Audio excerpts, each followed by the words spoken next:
do I want to do this? Because I know we should be talking about I Am Mother, but I kind of want to rant about The Last of Us. I mean, when we already spent 5 minutes talking about giving Hitler $1 for his chocolate bar, right? You know, it's fair. Okay, so spoiler cast for The Last of Us Part 2. If you don't want to listen, just skip ahead. Okay, okay, wait. So are you gonna spend 5 episodes ranting about The Last of Us Part 2? Very possibly. Very possibly. And then I just had to edit. I just had to edit all this shit together, like what I did when I read about Final Fantasy VII Remake. Oh my god. Okay, please. Okay. Hey, boy, hey, yo, that game's a hot mess. It is a hot mess. It is a very hot mess. It is. As I saw, like, some comments, people were calling this the Last Jedi of video games, which is that's a bold thing to say. It is a really bold thing. Yeah, the thing is, just like Neil Druckmann was calling this the Citizen Kane of video games. I think he said that. Did he really say that? I think he said The Last of Us 2 is the Citizen's Kane of video games. That's arrogant as fuck, actually. I'm pretty sure he said that, or someone else said that. I remember someone saying The Last of Us 2 was the Citizen's Kane of video games. Hold on, who said that? Okay, that's Citizen Kane's 1, 2. Okay, that's someone else. Okay, never mind. I don't remember who said it. I'm too lazy to find out now. But someone said that at some point. Jesus, dude. Because it's like, okay, because first of all, it's just like, that's such an arrogant, like, no matter who said that, that's such an arrogant thing to say. Just let time tell you if it's gonna be the Citizen Kane of video games. But anyway, oh my god. I mean, if anything, I guess we'll go with a positive note on the fucking Last of Us 2, and I can rant about the deeper issues that the fucking game has, at least in my opinion. But, like, of all the positives, the only positive I can really find is honestly within the gameplay of the fucking The Last of Us, because well, it's dependent, depending on whether you like the gameplay in the first Last of Us, because a lot of it's like it's functional in the first game, The Last of Us, and it's it was a decent crafting system, a nice UI and stuff. You sneak around, you kill enemies, but that's mainly what you largely had to do. And it's like it functions as a regular third-person shooter. I don't open up that podcast. Jesus, but it's like it reflects the whole, what do you call it? It functions as a good third-person shooter, but it doesn't do anything more to innovate or something like that, right? Yeah. So if anything, in the first game, it's like it was decent, it worked well. And so, but in part 2, it's like, it's not so much as innovation, but more that they kind of tweaked it. And so the gameplay feels a lot... They refined it? Yeah, they refined it. Uh-huh. Oh, yeah.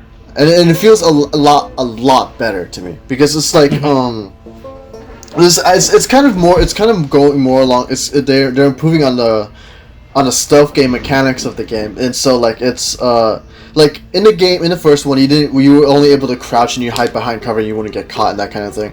In The Last of Us 2, it's kind of more of the same thing, but you get, like, tall grass and you're allowed to, like, fucking go prone and shit. So it's kind of going more towards... It's not as creative or as open-ended as you would get from, like, maybe Metal Gear Solid 5. But it's kind of getting there. And also, like, whenever you... the melee feels a lot better to me, if anything, because they add a dodge mechanic, and the camera's a lot tighter on the action, so it's like you always get a nice satisfying whack when you're killing an enemy. And the crafting is a lot better too, because in the crafting it feels good to to mod a gun, because in the first game it used to be you see your character, he puts the gun on the table, right, but you don't really see you don't really look at him do that. And if it's been a while since I played The Last of Us for part 1, but it's like you look at the character's back, he's looking at the gun.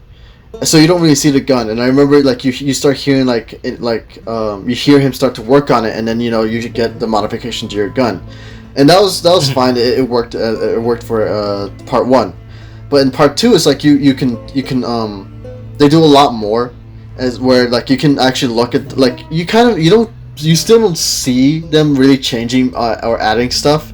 Or because they'll have it so like the camera's over the shoulder, and when they're moving it, they kind of move the gun to look at so they're looking at it, but you can't see because the person is blocking the view, but you can kind of feel it. And then sometimes you'll even see like the character take out like a screwdriver, or like they're getting some, like they're putting oil so they can clean up the gun on the cloth, and it feels really good when you see it. And also the sound design is great as well. Yeah. And in terms of graphics, it looks fucking fantastic. I don't think I've seen a PlayStation 4 game that looks as good as The Last of Us 2. Okay, but hold on. Does it have big fat anime titties like Final Fantasy VII Remake though? No, man, it does not have big fat anime titties. All right. Damn.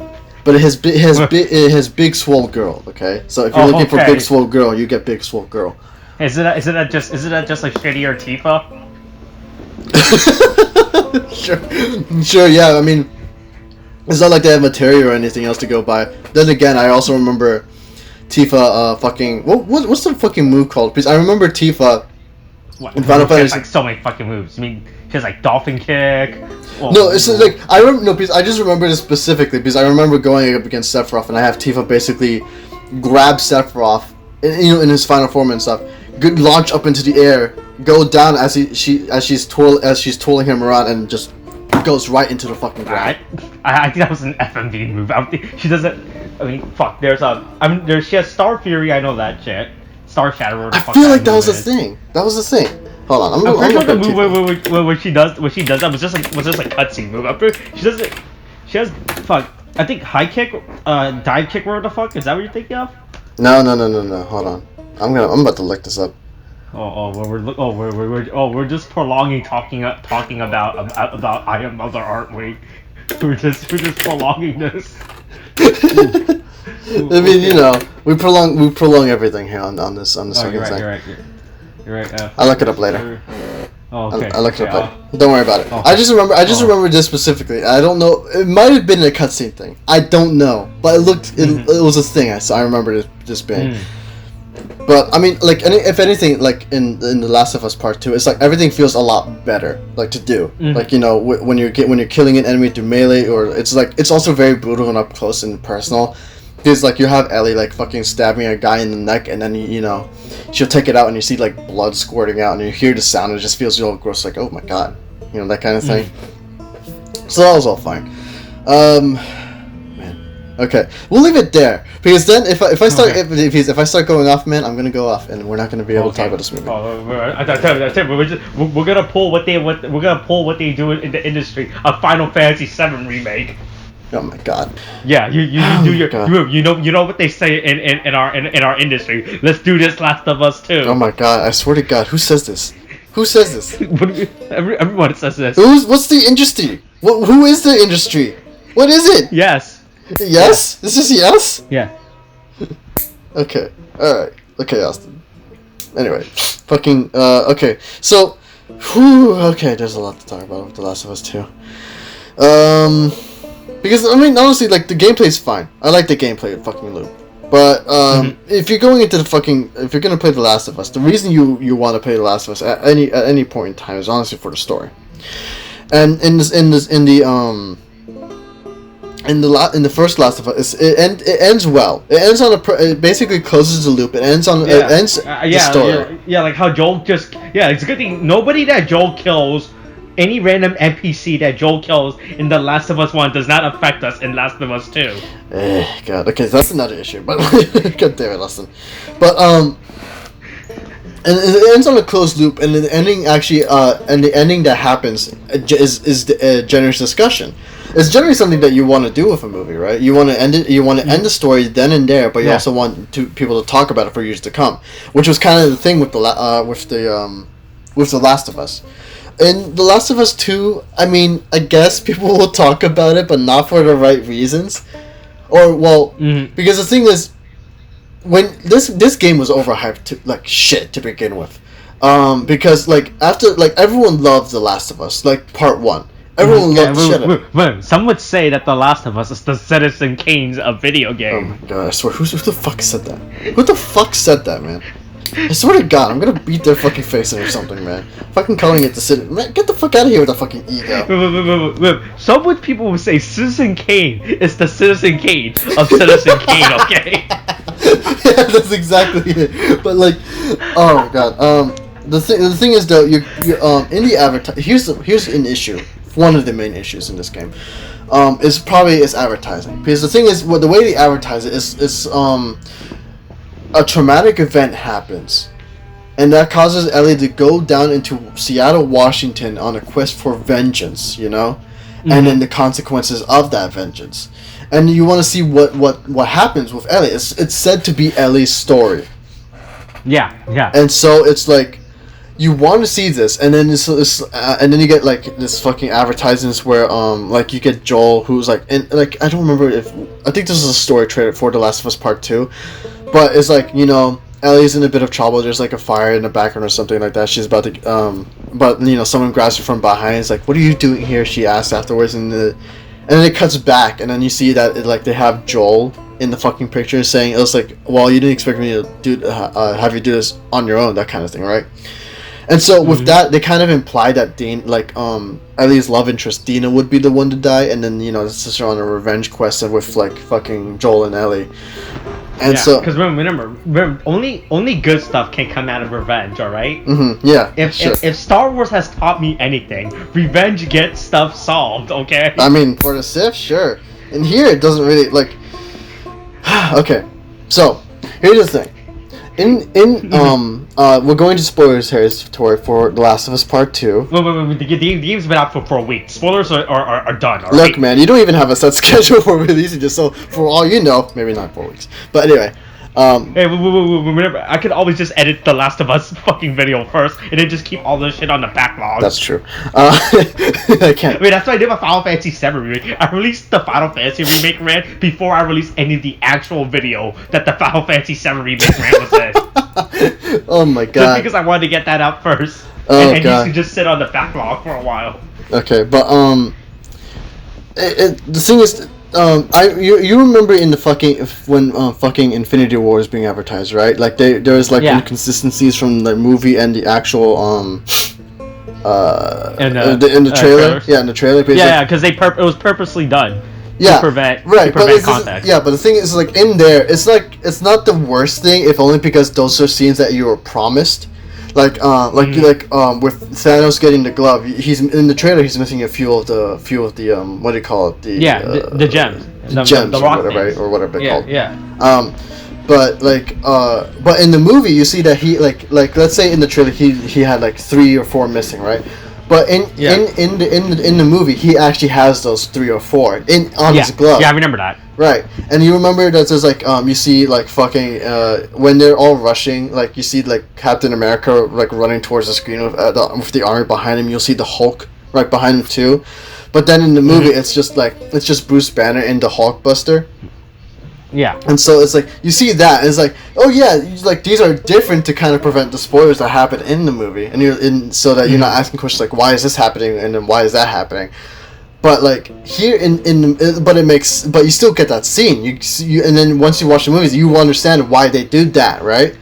But they so The Last of Us Part 2 kind of pulls that to tries to pull it in Avengers Infinity War, right? But in this, it's kind of like a fucking blatant lie, if only because like throughout this whole thing, we're promised that it's going to be a revenge story for Ellie, right? And with the way the trailers make it makes it seem like it's going to be Joel and Ellie on this journey together for revenge, right? But you just don't know why. It's only presumed that you maybe think that like Ellie's love interest is like killed off, and maybe in an ambush or whatever, right? But in the game, in the first few hours of the fucking game, Joel dies. Right? Yeah. And he's the catalyst for why Ellie's on a revenge story. So two things here. First of all, they should have fucking lied to you in the fact that Joel is like with Ellie on this journey for revenge. And 2, half of this game is very much not about Ellie, which is another issue. Because I can understand why they wanted to do this. Because the thing is, in the first half of you have it so like, first of all, the way to kill off Joel, as people have pointed out, is the stupidest fucking shit.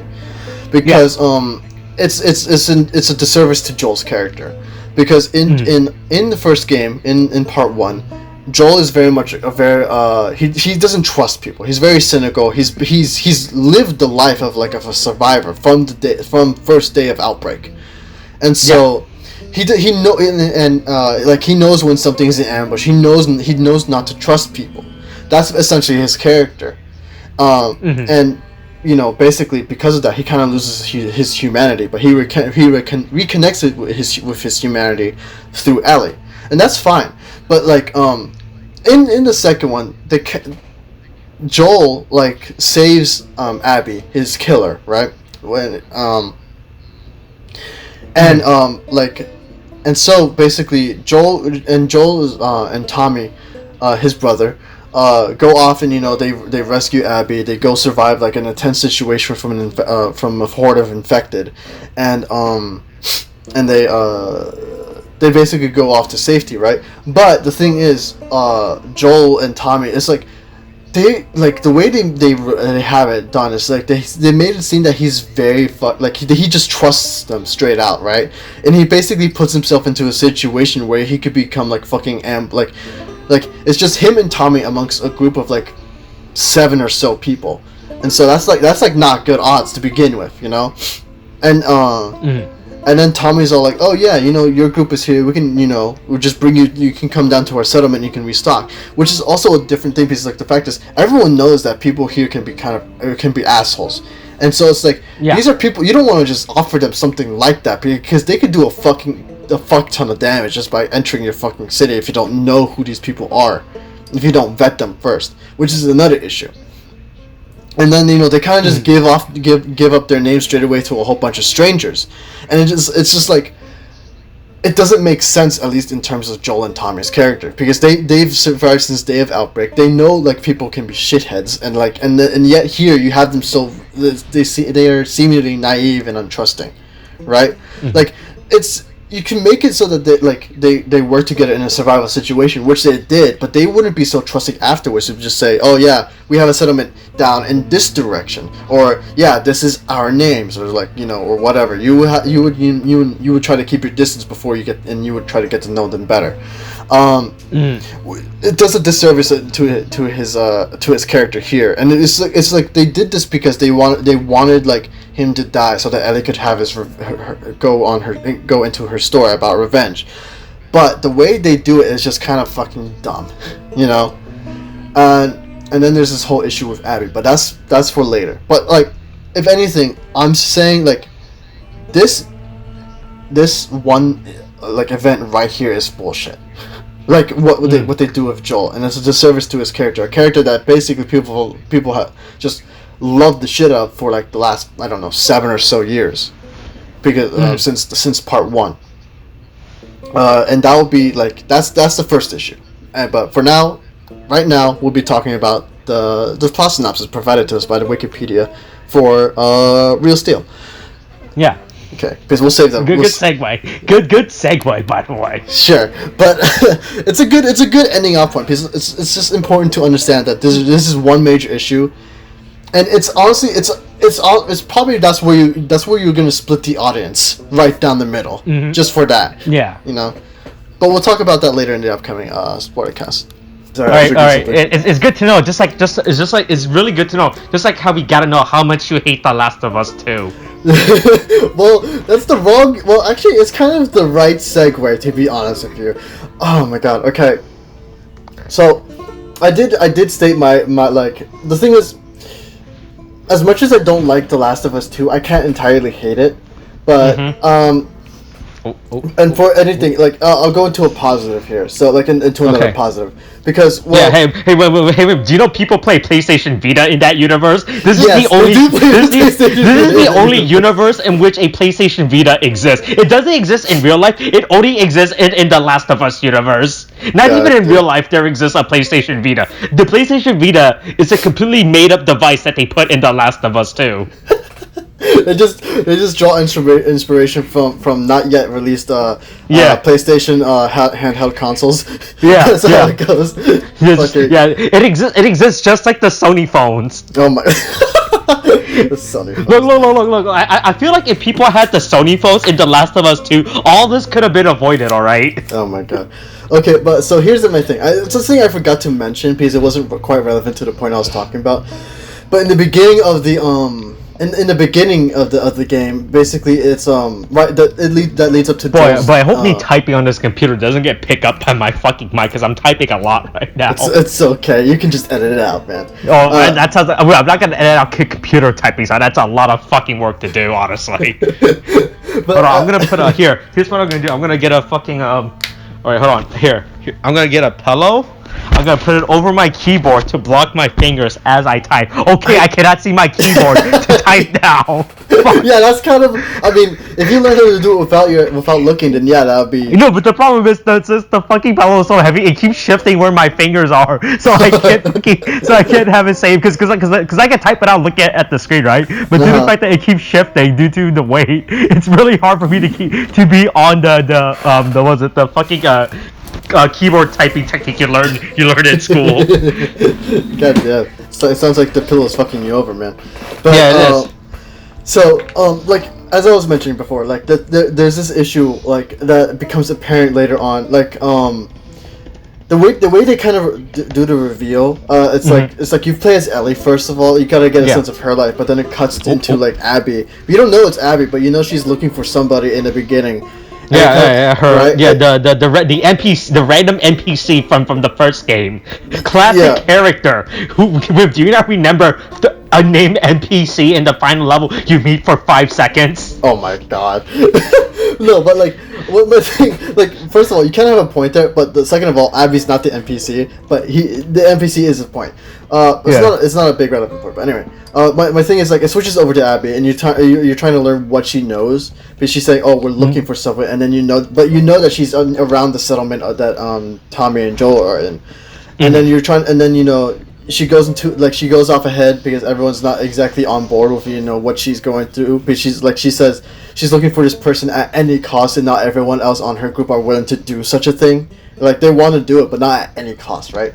But then they switch over to Ellie, and then she's on patrol. Then they switch over to Abby, and then her. Yeah, I heard about that. How the gameplay you keep going back in between them or something. Yeah.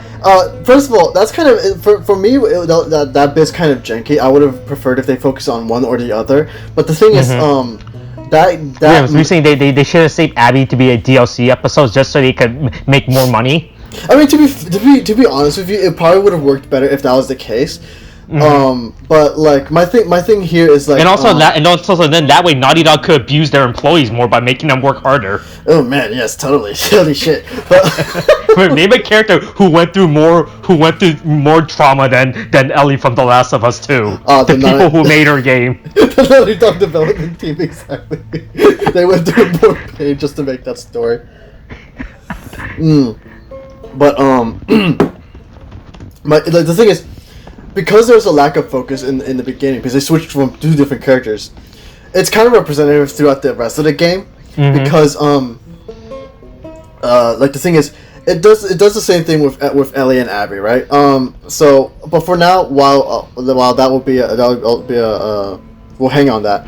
I'll just focus on Ellie's part, because the thing is, this is after Joel's death, right? Like, as dumb as I hate it, I do like the aftermath of what happens afterward because of what Ellie goes through. Is that the one where they have sex and we're forced to watch that? No, that's okay. Abby. Yeah, because it's actually kind of interesting now I think on it, but maybe not that interesting, because the thing is, if we're talking about, like, on just that alone, like, Ellie and Dina do basically end up having sex in the game. But they don't show it, right? They just start. Yeah, remember, Sony doesn't allow you to show fat anime titties, but allows you to have motion capture sex scenes, so it's fine. Yeah, I mean, Sony has a bit of a double standard here, but I just want to play my anime titty games on the PS4 without restrictions. All right, let me play Senran Kagura Eternal Versus. All right. Okay. That's all I want to play. Holy shit! But my thing is like, at least with the sex scenes, right? It's like, the thing is with Ellie and Dina, that they just start making out, and then the scene cuts to black when they when they start initiating. But there's no undressing on clothes or anything like that. They're just kissing, and it's just a rather passionate, like, they're into it, right? But but with then there's a later one in Abby's section where basically it's Abby and Owen, and they do a whole undressing thing, and it's just like, kind of like, and out of nowhere, it feel a drunken mistake kind of thing, and it's just like. It's a little weird how they treat that because like in there they actually undressing, you actually see it for a bit, but in Ellie and Dina it's just like they make out, it's implied, but you know they kind of do it anyway, and then it's just like then that's it. So it's a little really, I mean, if anything, that's a bit of a point. I don't know if that says anything, but I guess that's a point. Anyway, that's distracted from what I was actually trying to talk about. But fucking okay, so yeah, let me just get rid of that real quick. In Ellie's section, basically right after the whole Joel's death thing, right? They had this thing where they had this thing where basically Ellie is grieving, right? You have Tommy coming over. He does a thing where he brings food to kind of visit and make sure you're okay, that kind of thing. And then it's just Ellie trying to come to terms that the fact that he's just out of her life now, and he was a very big presence both in part 1 and in the 4 years that they were living together in the settlement, right? And so there's this really nice section where in the game when Ellie and Dina basically go over to Joel's house because they were living separately. They're basically living in their own houses, but Ellie goes, like, they give you the chance to play as Ellie and to kind of like travel around the house and start looking at stuff, looking at Joel's belongings. Like you see like his bedroom, maybe like his like a guitar. Like he has a whole room just where he was just working on guitars and stuff, you know, sanding them down, renewing them, building them, that kind of thing. And it's very popular in the post-apocalyptic landscape, apparently. What, guitars? Yeah, they're all the very rage, popular, man. as popular as PlayStation Vitas. Look, man, how else are you gonna fucking play Joe should have. Look, I feel like Joe would have died if he was just making PlayStation Vitas. All right. He's been doing it, fucking remaking PlayStation Vitas for everyone to enjoy in that universe. Yeah. Holy shit. He's just fucking has a corner where he's just working on that shit. He has a whole bunch of remember, Vita means life. If you have the Vita, you have the power of life. Oh my god. But I mean, Joel doesn't have that anymore. But yeah, like, Jesus fucking Christ. Shit. Fuck. It's too soon. It's too soon. I should have done that. Oh my god. Hold on, give me a second. Wait, it won't be too soon by the time this video gets uploaded, so it's fine. That's fair.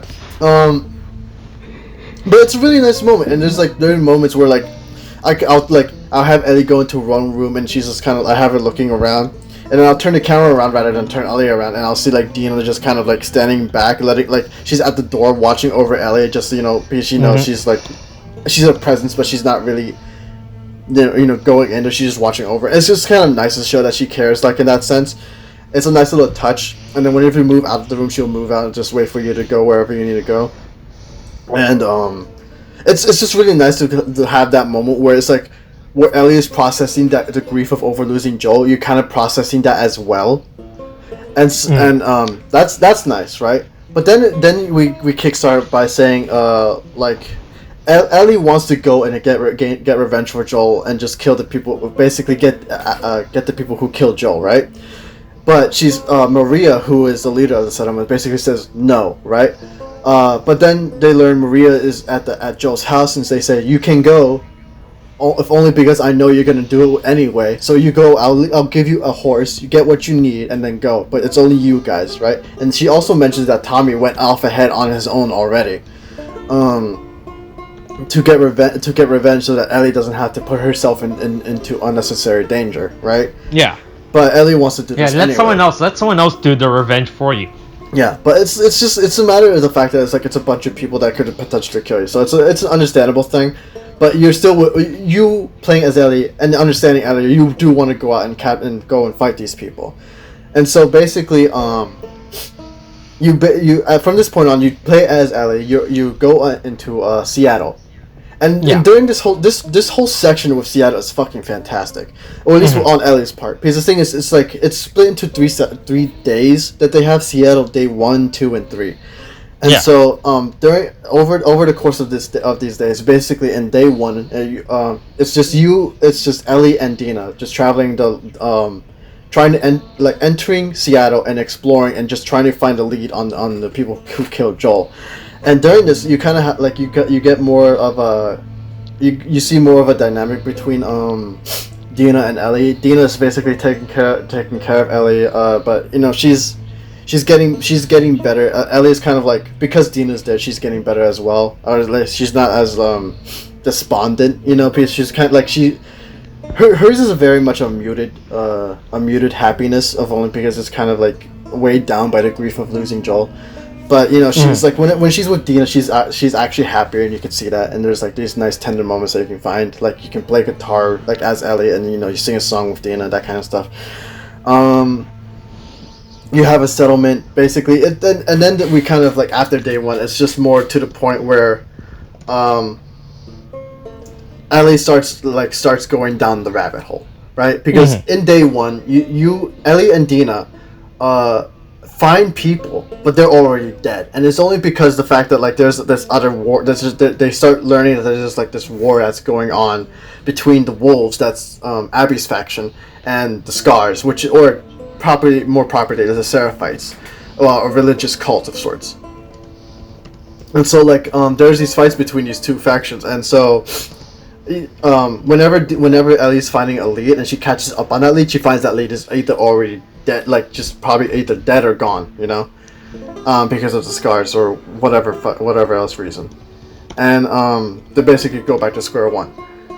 Then it's like day two. Dina, you kind of like Dina finds out like, or reveals that she's pregnant. It's like this inner conflict thing, you know, personal drama between Ellie and Dina. But like anyway, besides that, Ellie kind of goes down the rabbit hole trying to like because and I want to say it was day two. Yeah, it was day two where Ellie finds another lead, right? And so she kills so many people on the way. But then again, she's kind of forced to, and you, the player, are also forced to as well, because the wolves are forced to are told to shoot any and everybody who are not the wolves, and that's their orders. And so Ellie is forced to kill them, and you know that's where the gameplay comes in, where it's kind of brutal and very personal, and you just kind of like, oh god, what am I doing? But it's still fun. Like, well, I won't say it's fun killing a person, but it's like it's a fun gameplay loop, you know. It's the whole sneaking mission and stuff. But this is where Ellie kind of starts going more and more into her rage. Because she'll catch up on a lead like she finds the lead that there's a lead at the hospital, and she goes to the hospital, and then she'll find that like she finds that lead. She tries to get information from said lead, but the lead won't give it to her. I believe her name was Nora, so I'll just calling her lead. But Nora, I want to say Nora is not willing to give up any information, so she runs, and then Ellie chases after her. And then they're at this point where like there's a hole where it's just full of spores that causes the infection, and so Ellie caught in the corner with Nora as a hostage, and then you know everyone else is like all the other wolves are like saying like let her go or whatever. Then she drops down into the hole with the spores with Nora, right? And so everyone goes down to try to stop or kill Ellie. But then you know, this is also the fun gameplay loop where when I was playing it, I just basically let the infected take care of the soldiers, and that was just fun on its own, just watching the infected just kill everybody. It's like, they did my job for me. But anyway, this is where Ellie starts to like Nora is dying. She is infected, and she's starting to change, right? Ellie is trying to gain information by saying, I'll give you a quick death if you tell me what I want to know. And then Nora refuses, saying she won't rat out her friend. And then it's like this moment where she's like, you want to know if Ellie is going to go all the way with this. And so Ellie, you were forced as Ellie to grab a pipe and then basically beat the shit out of this fucking woman to get information. It's pretty fucking brutal. They cut it out. You strike twice and then the scene cuts to black. And this is basically where you start to see like the repercussions of it. And then Ellie, like when she heads back to the base that she set up with Dina, they had this nice shot where basically it's like Ellie's hand is shaking, like because of what she's done, like of all the blood on her and stuff, and she's just like horrified by what she did, but she got the lead. And It's that kind of thing that we start to get more of. Like, we'll have Ellie basically do some horrible shit. Like, in day 3, they're saying that it was probably best to leave because things are getting worse. And then, Jesse comes in, he's like, oh, I wasn't gonna let you do this on your own type of thing. They have some nice set pieces, but anyway, that's not the point. They know where Tommy is, or they have an idea where Tommy is, and they're saying, okay, let's go get Tommy and then just get the fuck out, because this is, like, honestly kind of not worth it because of all these people. Because it's a big organized militant group, and it's like taking them on their own. It's just a group of like 1, 2, 3, 4, like 5 people, I think. If it's Dina, Tommy, 4 people. 4 people. 4 people against a militant group is probably not worth it, you know? Because they'll probably just, like, while they may want to get, like, have revenge, just like they're just gonna end up killing themselves over it, you know? And it's just probably not, like, it's not ideal. But Ellie, like, when Jesse says, oh yeah, if we go this way, we'll find Tommy. But then Ellie's like, no, but we have to take this way. This way leads to Abby. And then she uses the excuse of saying, but if we find Abby, that's where Tommy will be. So and it's very clear at this point, all she really cares about is getting to Abby. And so it's just like, the lengths that she's willing to go to, like, she starts, like, like, as a player, you're forced to indiscriminately kill everybody. And so, and then you see that, like, just the lengths that she'll go to, because she keeps driving, like, this boat, like, to get to fucking Abby. Like, there are just waves, there's, like, a big storm, waves are toppling the boat over, she has to fight through some infected, and it's just, like, it's intense. And I like this part. And then, at the end of this part, she finds these 2 people, and she's trying to get information from these 2 people, Owen and Mel. And she's saying, okay, she's trying to do this tactic that Tommy used to do, basically, where Tommy's like, okay, I'll separate these 2 people. One person tells me what the information I want to know. Then I go over to the other person, have them tell me, and if they don't match up, someone's gonna get hurt, right? And she's willing to do that, even though she's just, like, really she seems kind of hesitant when she wants to do it. But Mel, you know, fights back, and she's forced to kill, like, Mel. She kills Owen as well because she tries to save Mel. And then she kind of realizes, like, as Owen's dying, he gives like a final breath, like she's, and then, you know, he gives off the implication, and then she kind of understands, and then she looks over, and then she realizes that she killed a pregnant woman, right? And she's just, like, fucking horrified over it. She's just, like, she regrets it immediately. She's just like having a panic attack. She's like it's just everything, like, the noise just fades away around her. It's just ringing in the ears, and, you know, she's just hyperventilating and stuff. And it's a great thing to see, because it's just like she's doing this stuff, but she doesn't want to do it, but she's still, like, doing it because it's, like, for Joel, right? Yeah. Or at least that's what she tells herself. And so all that stuff is great. And then they kind of ruined that pacing, because because here's the thing. All of this is great. Like, I loved what we were having here, even though it felt like it was a little rushed, and I felt like it should have been extended a bit, or maybe we were. But I was like, oh, we'll get, like, maybe day 4 and 5, right? Yeah. And so, because it felt like it was gonna have that natural progression, like it would just be a 5-day week, and then we'll have whatever happens afterwards.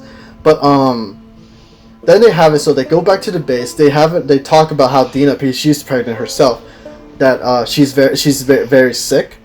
And so, like, she needs proper care, so they have to go back to I believe the settlement was called Jackson. So they have to go back, right? And so she's like, they're all, like, Ellie especially is reluctant, basically saying, well, I guess we have to go back, you know? Like, but it's like, if it wasn't for like Dina being pregnant, she would have stayed. But then it's like,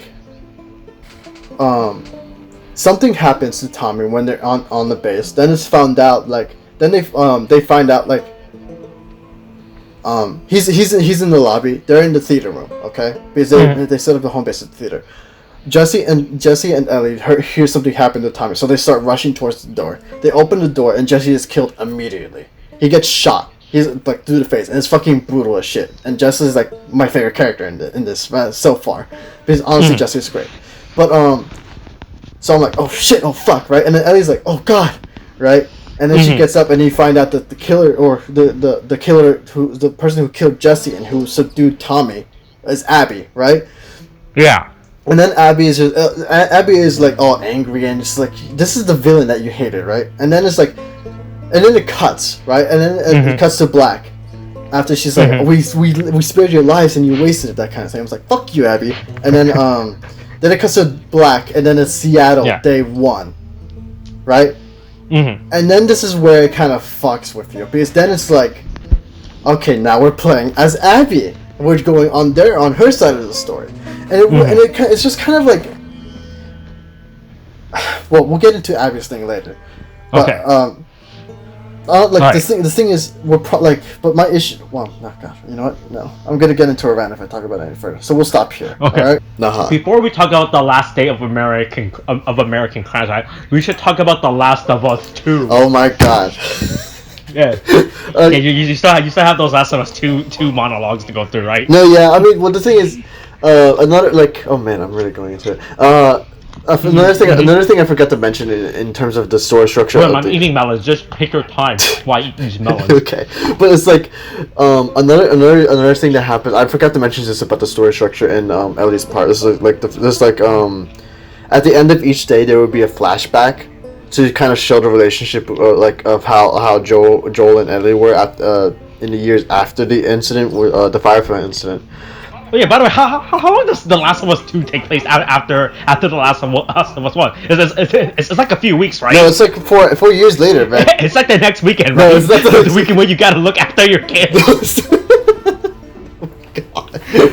Yeah, like no matter what kind of post-apocalyptic ship we gotta go to, I still gotta visit my kids, man. Jesus. No, but like they had these nice bits where they kind of show like. The whole Firefly thing is a sticking point at the end of the first game in part 1, and then they make it a point to kind of mention it as Ellie's kind of dream at the end of each day when Ellie's just resting, and so it's like it goes back to a day where it's like, you know, it's Joel and Ellie. It's Ellie's birthday. Joel takes her out to a fucking to a museum, and you know, they basically have a very very nice day out, and then until like there's something that kind of reminds Ellie about like the whole Firefly incident, like you see like the symbol and stuff, and then because of that, things kind of get a little become a bit strained between the relationship. Then it goes to the next flashback after day 2, where they're basically they're not really talking, or like there's a weird energy around the two. And it's just like it's apparent that Ellie's been trying to get Joel to open up about the Fireflies. Well, I hope me eating melons doesn't get caught up on the camera. I mean, you're mentioning eating melons will get caught on the mic, so so there's that. But anyway, it's just like flashback sequences that kind of show how the relationship kind of fell apart, and so it's like. When you're watching this, you're kind of wondering why she's out for revenge. If she just ended it with Joel at some point, which I hoped was going to be a lot going to be explained, but that doesn't get explained. If only because again, it gets interrupted by the latter half of the game, which is Abby. Now, it's not to say that I don't hate this part. Like, I don't hate it at all, but it's a disruption of the story that we're promised, because a lot of this game says in its advertising is saying, oh yeah, this is about Ellie's journey of revenge, you know, and like what actually clearly established revenge is good, all right. Yes, exactly. And so it's like it shows that basically this is Ellie's story and her path of vengeance and the consequences of that, right? And that's what you're promised. That's what you want to see, and you basically get Joel who dies, and then you and Ellie are basically saying, okay, let's fuck these guys up. And so yeah, let's do revenge. You know how they say in The Last of Us Part 2, let's do this revenge. Oh my god! And so I was kind of hoping. That's what Ellie starts off the cutscene saying to Tommy, let's go do this revenge. And so it's like I was kind of really hoping that like the fact that I was kind of hoping that the direction it would go was Mm-hmm. it's like maybe like when Ellie is like is like saying everyone's saying, oh, we should go back, and then maybe they do actually end up going to the gates, but like Ellie ends up closing the gates behind the rest of them, and so she heads back into Seattle, and then maybe we go on from there. We basically have a whole thing where she's like, oh, then she does more and more horrible stuff, but now because she kind of cuts off her support, then we kind of see how she starts spiraling into a kind of darker version of herself, or something like that, right? Yeah. And that's kind of how I would think it, or would have thought it would have gone, right? But then they change that up with the fact that like Abby just comes in out of nowhere, kills Jesse, and then it's just like, okay, and then she says like, oh, you I spared your lives and you wasted it, and then it cuts into Seattle day one. So a big problem that I had here was the fact that first of all you're playing Joel's killer, right? Yeah. And so like, and this is a thing that I feel throughout, and so yeah. And, yeah, because that's it. That seems like a spit in the face. Yeah, it kind of spits in your face because you can't connect to that. Yeah, because it's like you saw this guy kill someone that you just loved in the previous game, and he's like the reason why you feel so angry, and so it's like you playing as the killer is just very off-putting, and it's just like ugh, right? And so what was the second thing? The second thing is like this disrupts the pacing of the game, and the fact that because it goes back to Seattle day one. It's essentially the whole thing with Abby is essentially a whole flashback, right? Which is not good, if only because it's a whole fucking flashback. And wait, would you call this flashback the Citizen Kane of flashback? Oh my god, no, I would not call it the Citizen Kane of flashbacks. All right. Oh. And it's just and third is just like when you're playing her section, it essentially feels like you're starting over again, in which you technically are, because throughout day 1, 2, and 3 with Ellie, you're basically building up her character and just making better and better weapons, and that sounds pretty. Yeah, good. that's pretty good, right? Is at this point, like if you go around long enough, you pretty much have some boss ass weapons, right? But then you play as Abby, and then as Abby, you start over. You can open up your backpack, and like you open up your backpack and shit, and it's just like you find that your weapons are basically all back to base. Like she has a different set of weapons and stuff. Oh, does she have a golf club? Yeah, no, she doesn't have a golf club. is her melee weapon a golf club? Oh my god, if they put a golf club as a melee weapon, I would have been so mad. I honestly would have been. But like, no, but she's a big fan of golf clubs. You go back to the starting board. You're right back at 0, and it's annoying, because you were just at this point where you just basically, you had the play style you wanted, but now you have to start back all over again with Abby, and it's annoying. And because of that, it feels like this whole flashback sequence just drags on. If only because of the fact that you're back at 0, you're playing as a character that you don't necessarily like at the beginning of it, right? Yeah. So this is where some of the issues start to come in. They don't necessarily begin with Seattle day 1. They begin with another flashback, right? But more with with Abby, like revealing that Abby was like the daughter of the surgeon who was working on Ellie, for the vaccine and the cure and stuff. Yeah, big, everyone's favorite NPC character. Yeah. Big fan. Big fan. Yeah, and it's just that's my favorite character from The Last of Us 1. Jesus. I name NPC. God, dude. But yeah, it's just like it's now to be fair, I don't dislike this or the second half. It's just that the second half doesn't work in conjunction with the first half. And we'll get into that. Because the thing is with Abby, it's revealed that she was the son of like the surgeon who was working on Ellie. You have a few cutscenes when she's like kind of looking for her dad. Where basically, did you get a cutscene of Joel killing her dad? No, you did not. You do not. You get the cutscene of the aftermath, but not of the during. Oh. Okay. That's fucking pointless. How are we supposed to know which character was her dad? No, you see him, but like because they show her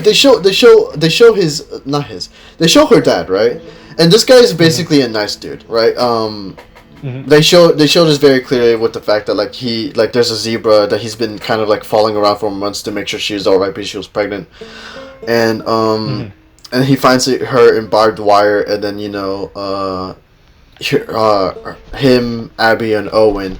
Oh, I killed myself. Whoops. Whoops. Oh, I killed myself. okay, all right, but yeah, Oh. they're basically helping out the zebra, and they free it, and basically the zebra runs off back to its fowl, and so Mhm. you get the sense like, oh yeah, this is a good guy, this is a good person, right? Uh, Mhm. Now then it's like then they have this like there's this discussion that he has with I believe her name was Marlene, the leader of the Fireflies. If uh I'll just look at that real quick. Yeah, her name was Marlene. She's like the leader of the Fireflies, and they're having a discussion where Marlene just very much doesn't want to operate on Ellie because Ellie is like gonna die from them just making the vaccine, and Yeah. they like the doctor did like the doctor I forget his name like, but anyway, Abby's father is arguing with the sense that like this is for the best, it will make everything that they've done worth it, right? Yeah. Which is kind of like, Yeah. but then he's like, but then you kind of remember like the fact that like Ellie was already under before, and she never had a choice in the surgery, right? Mhm. And so when I'm hearing him say this, I'm like, I thought you were nice, but this is like you're removing Ellie's choice in the matter altogether. This is like the most dickish thing, right? Mhm. And that's not even going into the whole factor about the Fireflies and the fact that like they try to renege on their deal with Joel, and the fact that they don't even let Joel try to like have like a final conversation with Ellie, and the fact that like Mm. there are a whole bunch of arguments on why like the vaccine and the Fireflies thing wouldn't have worked out in the first place, because there's this whole argument like there's one of the arguments is the fact that it is not a guarantee that couldn't make a vaccine in the first place, and even if they did, they could have just used it as a way to kind of establish their new world order. Say, if you don't join us and follow our ways, you don't get a vaccine. So it's another potential thing. Is like, but that's non-existent at this point. It doesn't really matter. Yeah. And so like, then basically her father dies. She knows it's Joel, but and then we jump ahead into 4 years afterwards.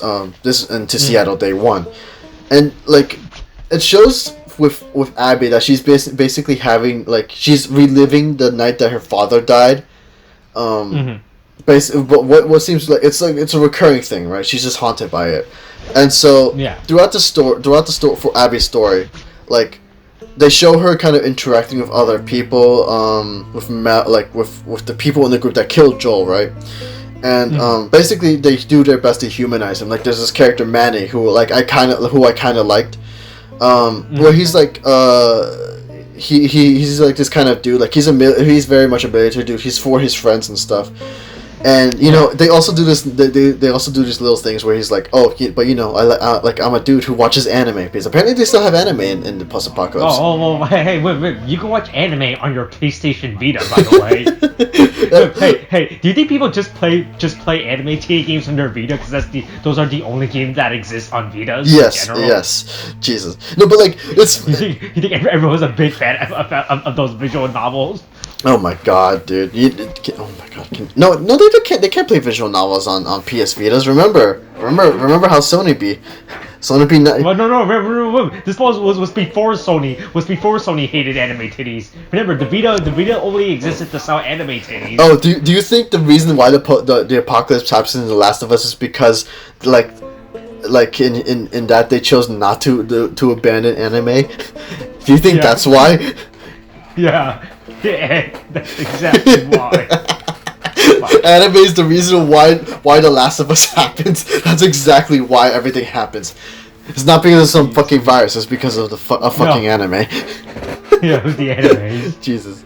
No, but they do their best to humanize him in the fact it's like, oh, I watch anime. I do some I enjoy a good drink now and then. Yeah. And then I enjoy my PlayStation Vita. Yeah, exactly. While I talk on my Sony phone. Mm-hmm.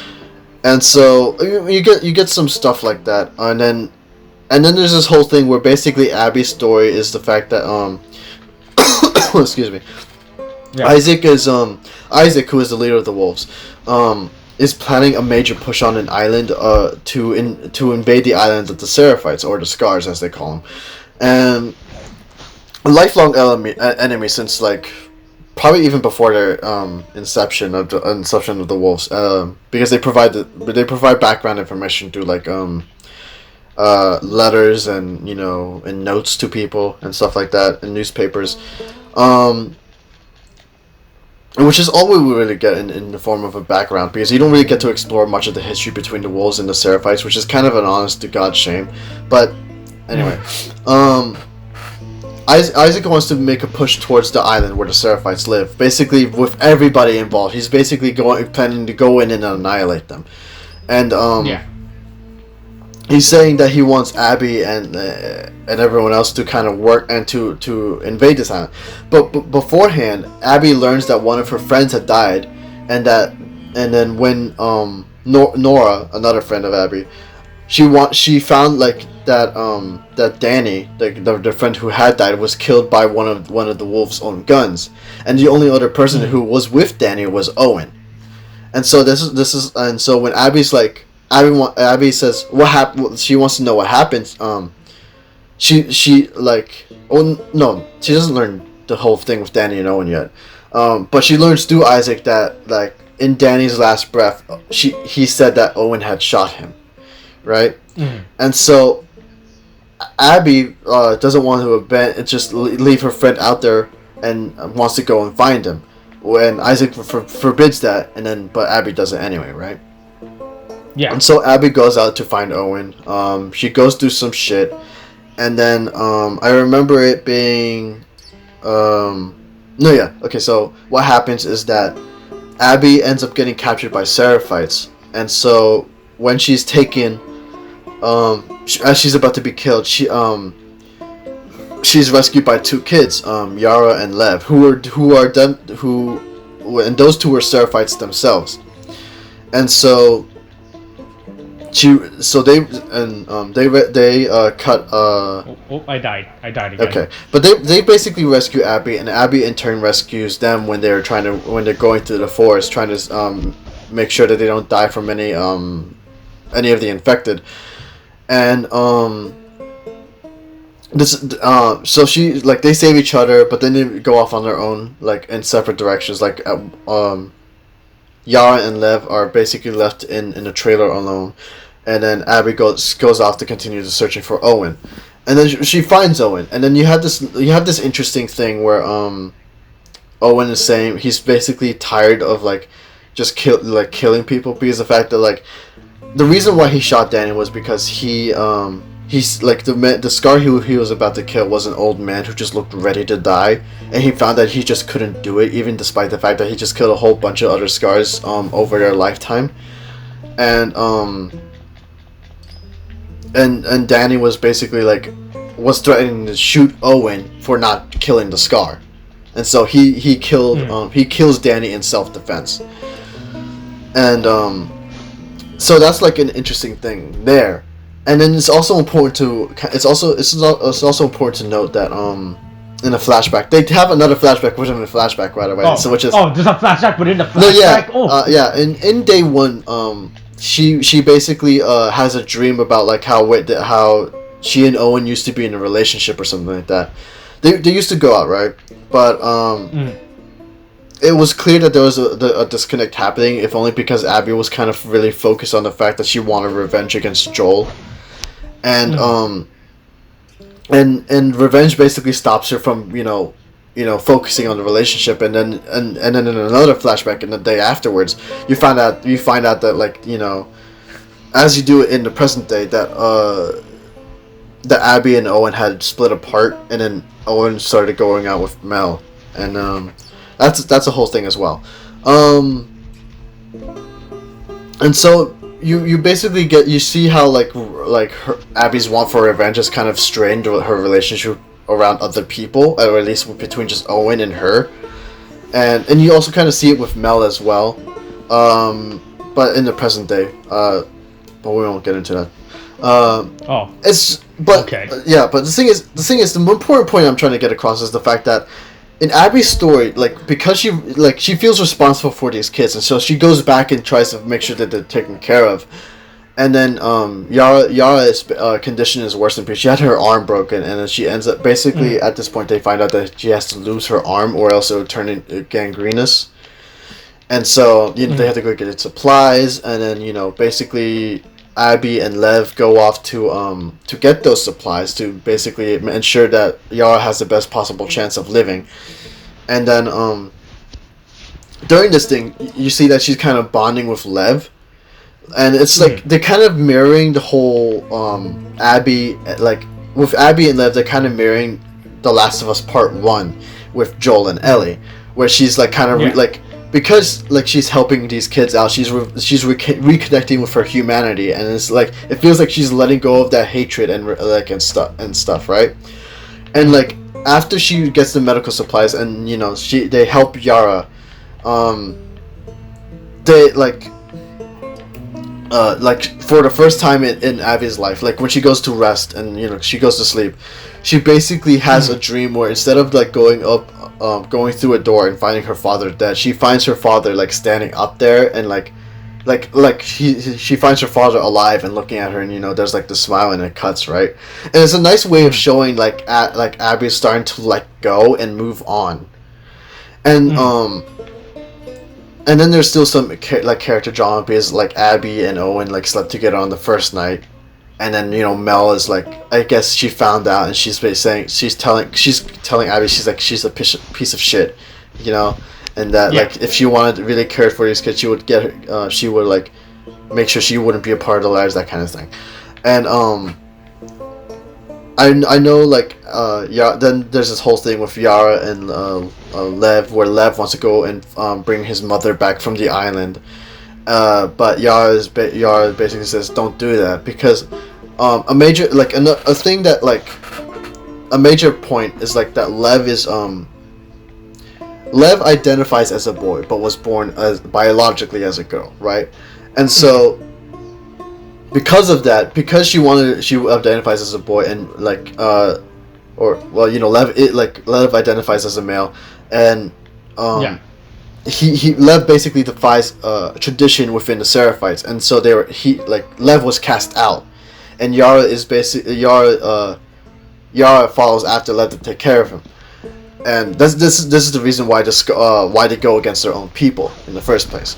And so Lev going back to get their mother, and their mother is like basically a devout Seraphite, and then Yara knows that their mother would basically just sooner kill Lev rather than accept Lev, and Yara knows Lev going there is suicide because everybody there would know who Lev is, and Lev it's just pure suicidal. And so they go on the night where they basically the wolves are planning the attack on the island. And so basically they go in, they rescue Lev, but Lev had to kill their mother, and that's this whole thing. But as they're trying to escape the island, Isaac is like Isaac tries to stop him, almost considers killing Abby, and then Yara instead kills Isaac in turn, and Yara dies, and then it's just like Abby and Lev and stuff, and then it's the whole island's on fire. They start riding through and then they escape, right? And then it kind of ends on them returning to the aquarium, which is where Owen and Mel were killed by Ellie, and then that's when you playing as Abby go back to the aquarium, go to the theater and find Ellie and basically destroy everyone there. And so here my issue with Abby's part is just like, I don't dislike Abby, okay? Not okay, not entirely true. I like her, but I also hate her, because when you're going through her story, it's like I like her, like, and I like the stuff that I see, and I also happen to sometimes like the people. But what happens is like, it's like, yeah, that's kind of fun. It's like, that's kind of funny. It's like, oh, I like this person. Then you're kind of struck with the fact like, oh wait, but they killed Joel. Yeah. Right. And so, It's like Yeah, see that seems like a big yeah, deal breaker. it's a very big deal breaker. It's like I would like to like you guys, but you killed Joel, and I understand. Like, I also understand the other importance of why they want show you Abby's side, because they're humanizing like these characters, you know, to kind of drive home like, oh, murder is bad or whatever, right? Yeah, just like when Anakin kills those younglings. Yeah.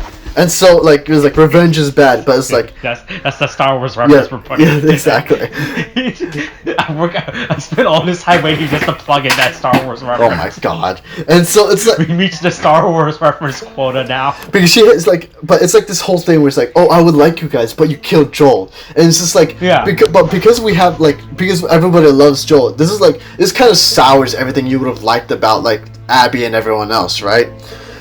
And there's also the fact that Abby is kind of a piece of shit. But and the thing is there's also this thing like where Abby basically, because like she like Ellie's killed all of her friends and stuff.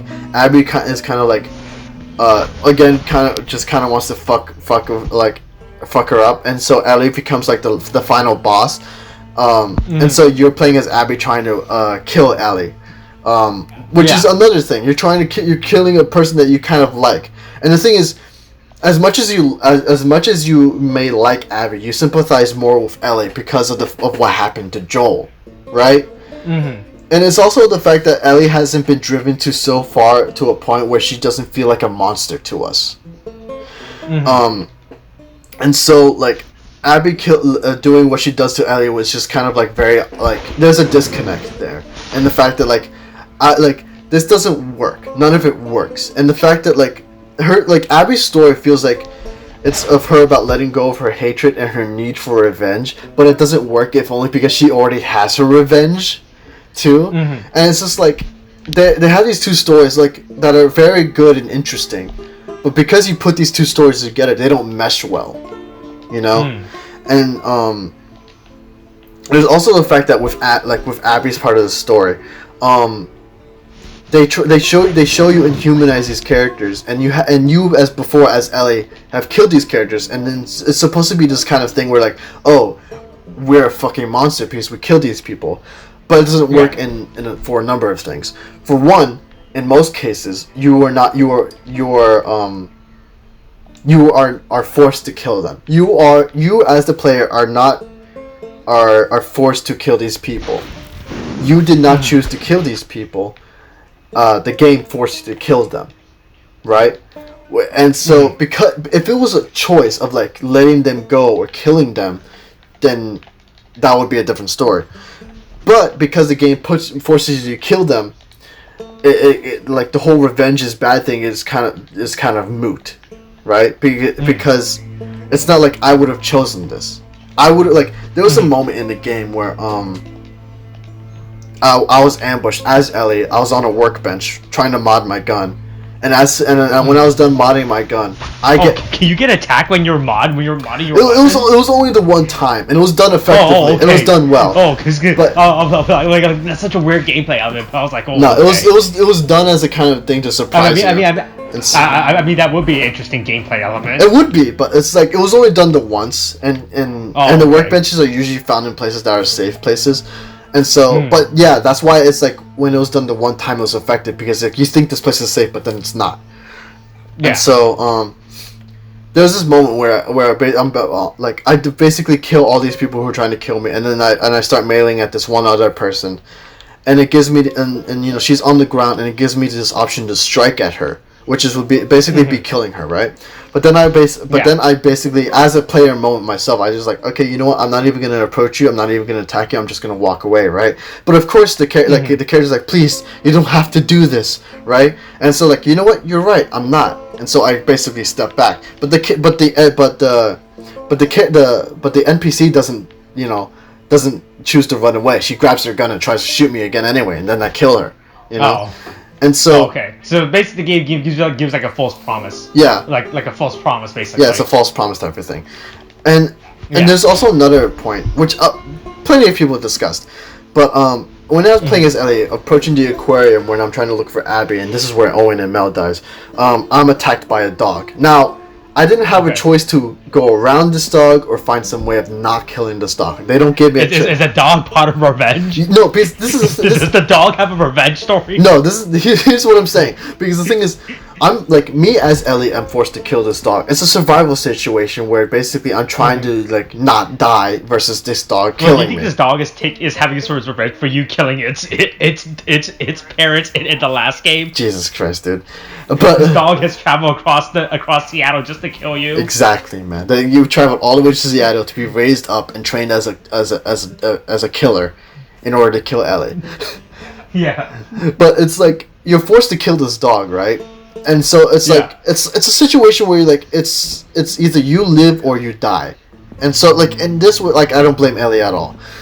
But like when you're looking through Abby's perspective, Abby. You look through the dog's perspective. No, at any no, no. point? We don't go through the dog's perspective. But Abby is basically. Oh damn! I want to play as the dog. You basically play fetch with these dogs, and it's supposed to make you think, oh, you should feel bad because these dogs were raised, and you played with them. Don't you feel bad for it? It's like, no, I don't feel bad because first of all, it's a survival situation. Second of all, you forced me to kill those dogs, and third of all, you forced me to kill everybody else. Mm-hmm. Because of the situation and the fact that if it was a matter of Ellie basically if they give you the player a choice of just basically sneaking through, being able to sneak through every mission and basically making it through, then yeah, I would take it, right? But the fact is, like, in some cases they force Ellie or you, the player, to kill these people, and it's just like. I know you want to kind of drive the fact that revenge is bad, but it doesn't work if you take the choice out of it. Oh God, okay, no, we're done now. We're done. Yeah, we're done. We're done. Just like how you're done with The Last of Us Part 2. Oh, thank you for that segue. Actually, We got a fucking segue in the business. oh my God, no. Okay. Oh Alright. fuck. Hey, wait, how's The Last of Us Part 2? Okay. So we came off with Abby, right? Yeah. So you're Abby. You defeat Ellie. Yeah, I am Abby. I am a big fan of golf. Okay, yes, you're a big fan of golf. You teach Ellie the ways of golf, and you're about to teach Dina the ways of golf before your friend, the kid that you rescued, Lev, is about to be like, dude, no, what the hell? That's not cool. And then because Lev is Abby's sense of humanity, she's like, fine, I won't kill the pregnant lady. Meh.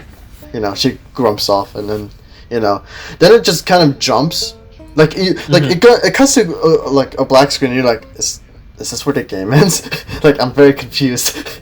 And then but then we skip ahead of time, and then basically we jump to a point where it's just like Ellie. Like, by this point though, just to let you know, I'm exhausted with this game already. Okay. Yeah. Because the thing is, again, as I pointed out, you're playing Ellie. Like, I'm getting into the story and it's like there's a lot of momentum, carrying forward with Ellie about her and her revenge thing. But switching over to Abby's story really makes the momentum come to a stop. It just nosedives, right? Mm-hmm. And then it starts over. You're back to upgrading your weapons. You're back to doing everything all over again. You're starting with a character that you don't necessarily like, and it's just like. And I get why they do this. There's also like another thing I forgot to mention here, but like Ellie's story, when you're playing as Ellie, it feels very linear. You're going from A to B, but they don't really give you a lot to in the way of exploring the world around you, like Seattle. But when you switch to Abby, they basically make it so that you can travel around Seattle. It feels like you have more stuff to do, and they also expand more on the Seraphites and the wolves, and that's like it feels like they did this on purpose, most certainly, to kind of get you to like Abby, but it also kind of big fan. Yeah. Right. Yeah, but it's like they do that. And it's like, I get why you want to do that, but honestly, this doesn't work because you already killed off Joel, and so it's like, this is a big setback, and this is like, it's only going to divide people anyway. But it felt like a slog, and by the time I'm fighting Ellie, like, I kind of just like when I'm fighting Ellie, I'm just kind of like, just kill me, dude. And then I die, but then nothing happens. The game doesn't end, and so I have to go and defeat Ellie, and even though I don't want to. Yeah. And then she fucks off. Abby fucks off. It's like, never come after. I'd better never see you again. That kind of thing. And then and Abby and Lev leave, right? And then Ellie and Dina are all alone, basically bruised up, defeated, bloody in the nose, and fucking shit like that. Then it cuts to so I'm exhausted by this point. I just want the game to be over with, which is not exactly a good thing that a game should want you to feel, right? Yeah. But we jump ahead, and then it's a news story segment, and it feels like it's an epilogue type of thing. Only it kind of isn't, but it kind of is, because it feels like I'm at the end, because I'm in an area where it's just like it's a house like surrounded by a wheat field, right? So it's like shimmering gold wheat and stuff like that. It looks idyllic as fuck, dude. It looks like it's a peaceful type of thing. And it's basically Ellie, living her life with Dina, and they're raising up Jesse's kid, because Jesse's gone, and it's a whole thing. And so, but it's made apparent that things aren't well, not in the fact that it's their relationship world, but it's more in terms of Ellie herself, because it's made very, very apparent that she still has dreams about Joel dying. And so she's very much haunted by that fact. She doesn't, and she says, the ghost of Joel visit you? Yeah, sure, but it's basically like she's just living with the guilt, like she wished she like actually got revenge. But then then you have Tommy come in, and then also I should mention, like when Abby knocked down Tommy, and when she's about to fight Ellie, she shoots Tommy in the head. Okay. Like, you see blood splatter. She shoots him behind the head when he's down on the ground. There's no way she missed it. But Tommy somehow survives this shot. It's a very weird thing. And he's basically physically crippled. Like, his eye is gone. He's like having a limp in his leg and shit. But it's like Tommy comes in and he acts basically like an asshole, because like the thing is, excuse me.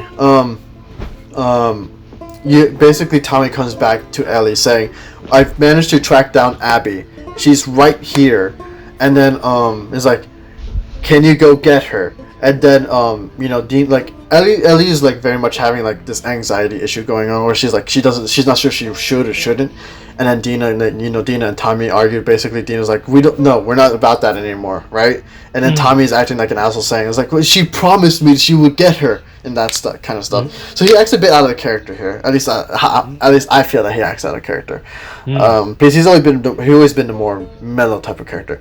But anyway, once she's presented with the opportunity, Ellie decides to basically leave.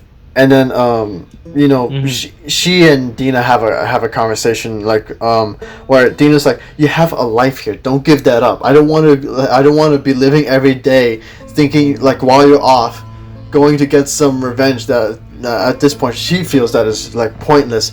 She doesn't want to live every day thinking that she died, right?" And so it's like, I understand that and stuff, but Ellie's basically comes up and says, like, "I can't eat, I can't sleep. I'm haunted by, like, I see Joel in my dreams every night, him dying and stuff." Yeah, he's the first ghost, yeah. Yeah, and so she leaves. Fucking, god damn it. But so she leaves, and then, you play as Ellie, you go into the last segment of the game, where she goes to, like, California and Santa Barbara, and she's tracking down Abby. Now, Abby by this point has been captured by slavers. They call themselves the Rattlers. They just use human slavery to do whatever, so, So again, the jerks. You got other jerks that you're forced to kill, because they'll capture Abby too. Not Abby, Ellie. They'll capture Ellie as well. They don't give a shit. Yeah. But Ellie, basically goes in, causes a rampage, essentially incites a revolution within the fucking slavers' home base when she sneaks in. By freeing the prisoners. They get weapons, and they go off and fucking kill everybody else, and it's like everything is burning down and shit. But then she goes to she finds Abby, and Abby and Lev have been like they haven't been crucified, but they're basically they're on these things called the pillars. They're basically I remember seeing the spoiler for the last segment of the game where you're where you find people on like these cross things or whatever the fuck. Yeah, so it's pretty fucked up. But then Ellie sees Abby, and then Abby is like, I mean, Abby's been through some shit by this point, and so Ellie cuts her down.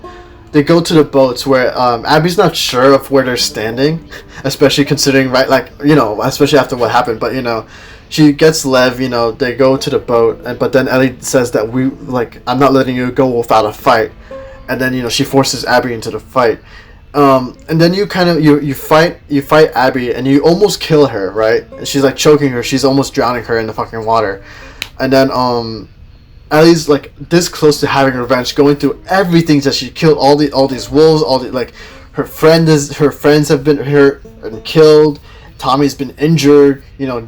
Jesse's kid is without a father, and Dina was just like fucking brutalized in the attempt to get revenge. And then it's like at this moment it's like she's about to kill Abby until she has like this until a memory flashes through her head where she remembers Joel, and this is like their last conversation that she had with Joel. And so when she just flashes through her head, she kind of lets go of Abby, and it's just like, you know what, just fucking go, right?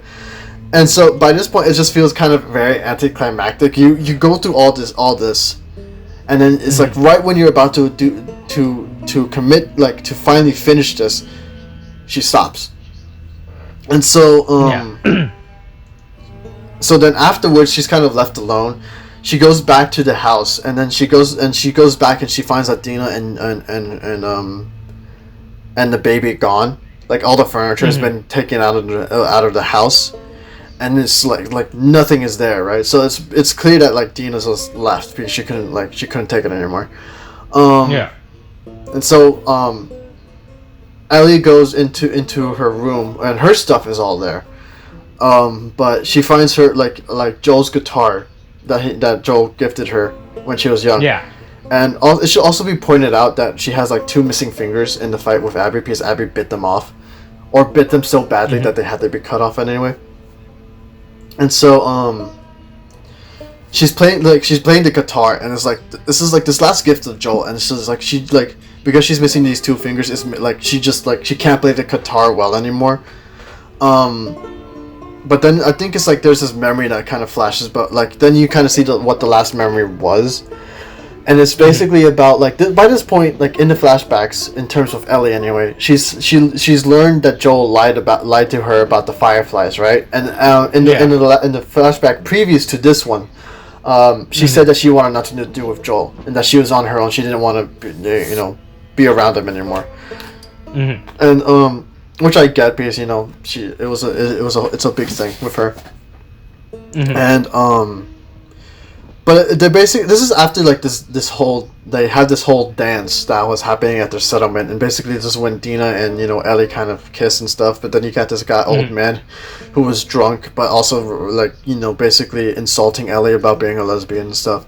And then Joel comes in and pushes the guy, right? And but then Ellie stops it. But then Ellie just kind of walks away because like she's still like very like angry at Joel. But then she visits Joel. She visits Joel later at his house, and I think it was at his house, or it may have been at her place. I don't remember. But they're having a talk where like she still cares for Joel, but she's saying like she doesn't think that she'd be able to forgive him for what he did. And Joel kind of replies saying like if I had the choice to do it all over again, it's like if I had the choice again with rescuing you from the fireflies and killing all of them and stuff like that, he said he would do it again. And it's like at this point Ellie says, I would like to try to forgive you, and then Joel is kind of like he's just very sad and kind of like it's like a very relieved type of guilt or something. I think I don't know how to describe the emotion that he was having, but it was very sad when he was like saying I would like that very much.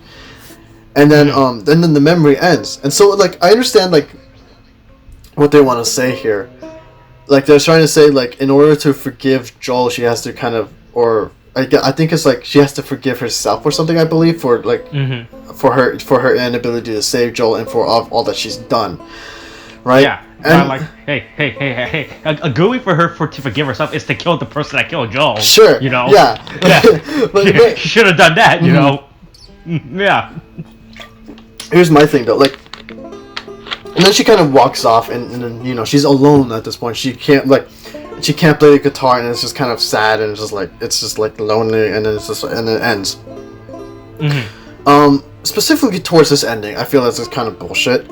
If not, it's not that like I don't appreciate the attempt, and I would like the ending if it wasn't for how it was done, right? Because I feel like with Abby's story, when it cut the momentum, at this point it's just very like it feels like it's a lesson that they want to say, right? But like as they're trying to get to the point of the lesson, they go off on a tangent, and that would be with Abby, right? And so they kind of lose the steam. You lose the point, then you go back right to the point. But at this point, you're tired of hearing about it, and then the lesson's kind of lost on you.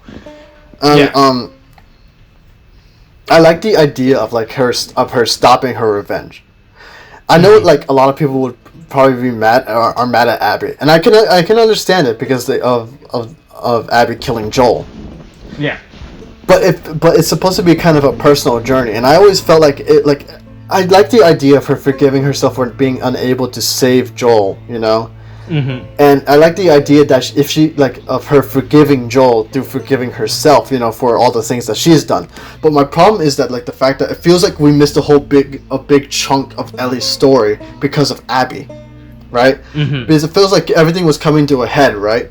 When it came to Ellie and like her and her getting her revenge, going through any cost. I felt like something should have happened. Like instead of maybe we could have gotten a Seattle Day 4 or 5, and then basically she abandons her group. Dina and everyone else are gone. She's alone now, trying to get her own revenge, and no one else can come back for her because she blocked the way. And this would be very believable too. I'm telling you, The Last of Us Part 3. Part 3. Yeah, sure. But that's kind of the thing, because it's like. Because the thing is, because of how much it took for us to get to the epilogue of things, it feels like we're missing a big part of the game or the story because of Ellie, right? Because it felt like there should have been a chunk between her being ambushed by Abby, and then her and then the whole epilogue with Ellie, Yeah. Like Abby's section, like I felt like should have been gone.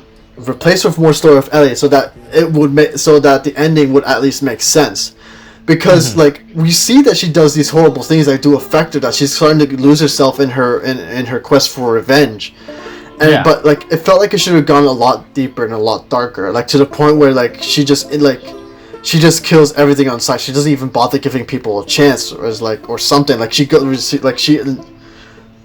When she was about to kill, like when she was going to torture Owen and Mel earlier, and but then she just kills them instead. I would have liked to have seen something where she's about to do torture, but she's afraid still, but she does it, and then I would have liked to have seen that at some point she loses herself in the killing, and then loses all sense of humanity.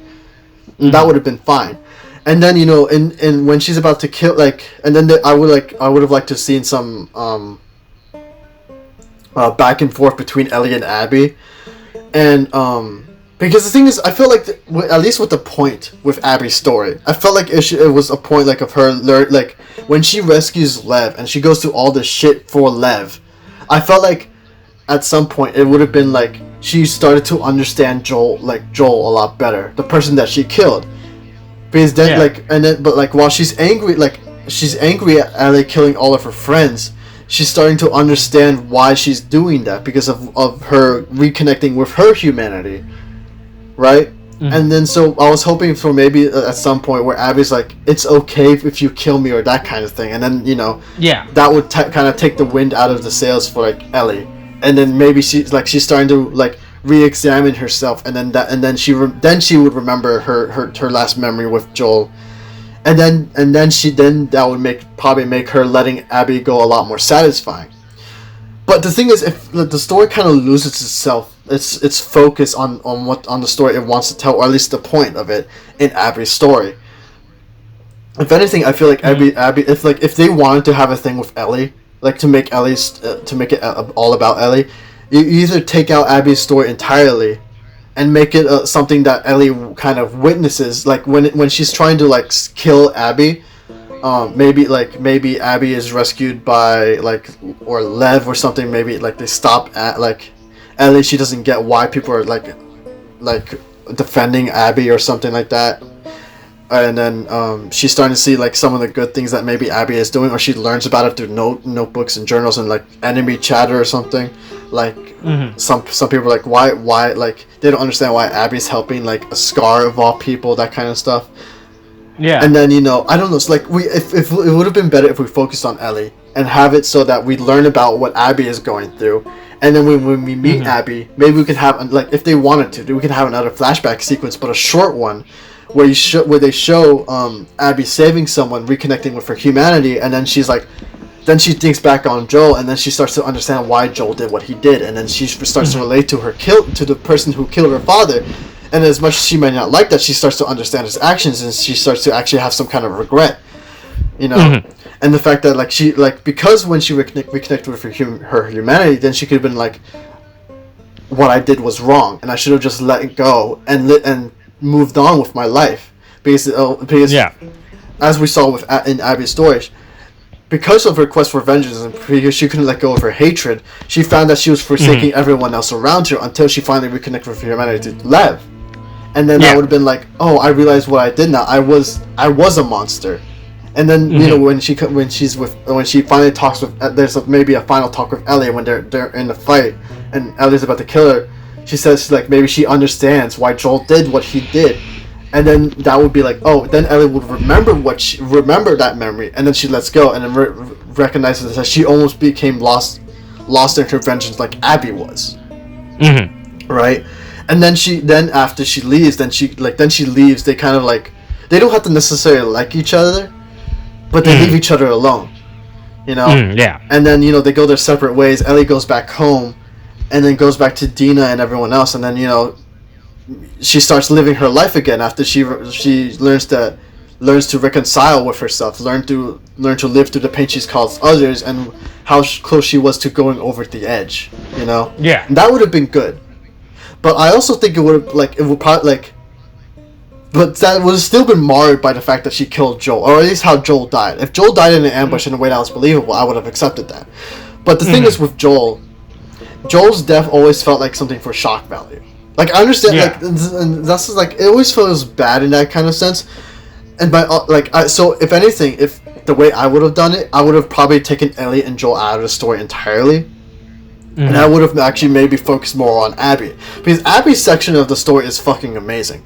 Like, well, not amazing, because it's kind of short. But I loved her whole section because I love looking around the world around her. I love learning about these people, but it's always marred by the fact that they killed Joel. Now, if they didn't kill Joel, I would actually like these people. I would love learning about them. And like the thing is, Abby's not a bad character, right? But she is bad because of what she's done to Joel, and that's why we hate her, and that's why it's so divisive in the first place. But if it was maybe just an Abby and Lev story, I can understand why they don't do it too, but because it's a bit of a rehash of part 1, because it's Abby finding her humanity again through Lev. It's just the same way as Joel found his humanity through Ellie in part 1. But I would have still accepted this a lot better if they focused on the theme of revenge, because the theme of revenge was never a focus on part 1. Now in part 2, if they focused on the fact Abby is like a fucking monster, right? You learn that she's done all these horrible things to her enemies, she's done torture, she's done mutilation, she's done a whole bunch of terrible shit, right? And while there are people who support her, people are wary around her because of how lost she is in her hatred, right? And we could have had it so that maybe Isaac uses that about Abby because he likes that, because he himself hates the Scars, and then maybe you could have had a whole thing where he fights the Scars not because of territory or because they attacked, but because he hates them, because he wants revenge for something that they did. In this way, you could explore more of the dynamics between the wolves and the Scars, or at least specifically between Isaac, the leader of the wolves, and maybe someone else like the leader in Scars. And then you could have focused on how Isaac himself is so obsessed with revenge too, and just getting rid of the Scars, while the Scars may actually want a peaceful life, but they also want revenge themselves. It's then you kind of see the cycle of vengeance in that way.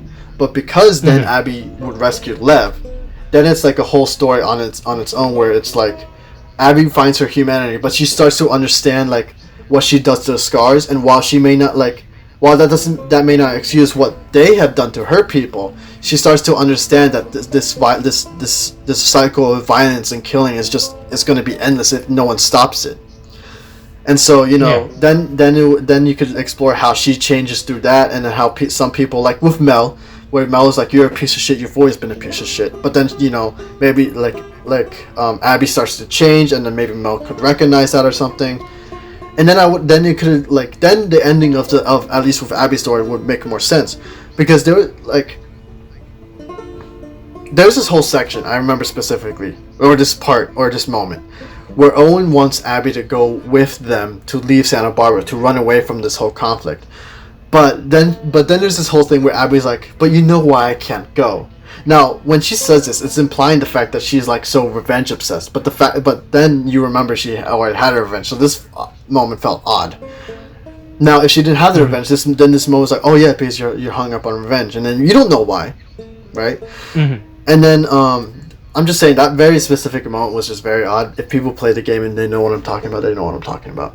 But the thing is, like, the story would have worked if it was just Abby and reconnecting with her humanity and recognizing that, like, her adding to the cycle did nothing for anybody else or for herself specifically, and she found it was only when it was saving people and caring for others, even if they are your enemy, actually do something for yourself and for others. You know, that's where they end. That's where, if you end the cycle of vengeance, then, like, you can only do it through helping, not hurting. And then, you know, that would have made a lot more sense. Now, there's this whole, like, then her leaving, and then, you know, even, like, no matter what happens, like, in the game, like, when Abby's rescuing Lev, it's the Scars and the Wolves finally, like, kill each other and stuff, and it's just, like, you kind of see the consequences of that. And then if Abby recognizes that, then that would have been fine, and when she leaves, it would have been fine. And then maybe you could have had it end so that where Abby, when she's leaving, she says, oh, I heard of a settlement down in Wyoming or whatever the fuck. Yeah, you want to go to Wyoming? Yeah, I think it was Wyoming, is what I'm saying. Because that's where Jackson is, I believe. But I don't recall if that's the place. But, like, she could have maybe heard, like, about Jackson. And then you could have had, like, her see Joel, find out that this is Joel. And then we could have had another final flashback where you find out that... or maybe they revealed it earlier. More Joel Force Ghosts, apparently. Wait, so what you're saying, this movie could have... I mean, not this movie. This game could have been fixed if they just kept adding Force Ghosts, right? We just needed more Force Ghosts, right? Exactly, that's what they needed. Force Ghosts will save any movie, apparently. Yeah, but that's my thing, though, because, like, you could have had it end where, like, or you could have had it shown earlier, when she's reconnected with your humanity, like, you could have shown the fact that she was, like, the daughter of the surgeon, of the Fireflies, right? And then you could have explored that for a bit. You can understand, like, why she's so angry, but then you find out she's finally learning to let go, and that she's in that process. But then you could have had it end so that she faces Joel, and then for a moment you see that she's really angry, but then she reflects on everything she's remembered, and then, you know, maybe you could have had it end where, like, maybe you could have had it end where it's like you're not unsure whether she either decides to go for it or not, or maybe you could have had it so that you know, her accepting the lesson that, you know, that she shouldn't get revenge. But then that would have been nice. That would have been a whole different game, because I always felt like with part 1 it was a nice closed story. It did never, like, Joel and Ellie's story never needed to continue, and if they wanted to continue for part 2, then they should have just focused on Abby and the whole revenge thing, if they wanted to do the revenge so bad. But if they're going to do a story on Ellie and with revenge, then they should have, first of all, they should not have killed Joel off in a moment that was just purely for shock value. And second of all, they should have just straight up focused on Ellie rather than, like, working to humanize or, like, going through a flashback that kills the momentum of the game, and then therefore just making it feel like a long-winded slog. Yeah. You know? And that's ultimately the problem with the story. It's just like, it's the fact that they killed Joel, and the fact that because of that it mars everything else about this game, and that's why Abby's section of the game kind of just feels unnecessary and long-winded. And also along with the fact that you're starting all over again with Abby's section. You know. Yeah. And that's kind of my thing with this. It's like, I don't hate this game, but it's like, the hype around it is not deserved. It's not a 1 out of 10 as people are on Metacritic, but it's also not a 10 out of 10. If anything, I think it's like it's an okay game, like a 6 or a 7. Okay. You know? Wait, would you say this is the Citizen Kane out of 6 out of 7 out of 10? Yes, exactly. Holy shit. Look, we're gonna work that Citizen Kane joke again, alright? We're going off we're using that joke. That's the recurring joke, alright? Oh my gosh, the Citizen Kane's a fucking okay. No, 6 out of 7 out of 6 of 7, 6 or 7 out of 10. Yeah, but no other game that's a 6 out of 7 could ever reach The Last of Us Part 2. Yeah, but yeah, that's my thing with the game. I don't hate this game. Just like it's very poorly executed, and some decisions just kind of don't make the rest of it work. You know? Yeah. So it's like I will go back into this game, but it is not the Citizen Kane of games. Okay. but it is the Citizen Kane out of 6 or 10, 6 or 7 out of 10 though. It's very much the unneeded sequel. If they wanted a sequel, it should have just focused on Abby, and I would have been fine with it. Or if anything, they should have just focused on Ellie and not have just gone off on a tangent and then gone back to Ellie, and then you're just like, okay, we're finally at the point of this thing now. And that's the thing. Yeah. But those are my thoughts on The Last of Us Part 2. Off topic. Okay, yeah. Okay. So the thing is, in the lesson with Ellie, they're trying to teach you revenge is bad, right? Yeah, But here's the thing. All that's kind of negated by the fact that Abby lives. The reason being... I remember that. The reason being, first of all, she never makes mention of the fact that she regrets what she did, right? She killed Joel, she got her revenge. And then in doing so, she reconnects with her humanity. And then, basically ends up finding her own version of Ellie, right? Through Lev. And then, by the end of it, she lives, not having suffered through the same consequences that she, exacted on Joel. And so it's like, with Ellie, revenge is bad. But apparently, with Abby, revenge is alright. Yeah. That's another thing I don't like. Because when you want to say one thing, the other character's journey in that story kind of negates it. Yeah. That's my other thing with it. But that's it. Don't worry, we're done now. We're done with Last of Us. Okay. Was that your quick off-bit tangent about The Last of Us? No, yeah, that was legit my quick off. That was legit my quick tangent. Guess I gotta remember to edit this in, so I just don't edit out your fucking rant at the beginning of the video.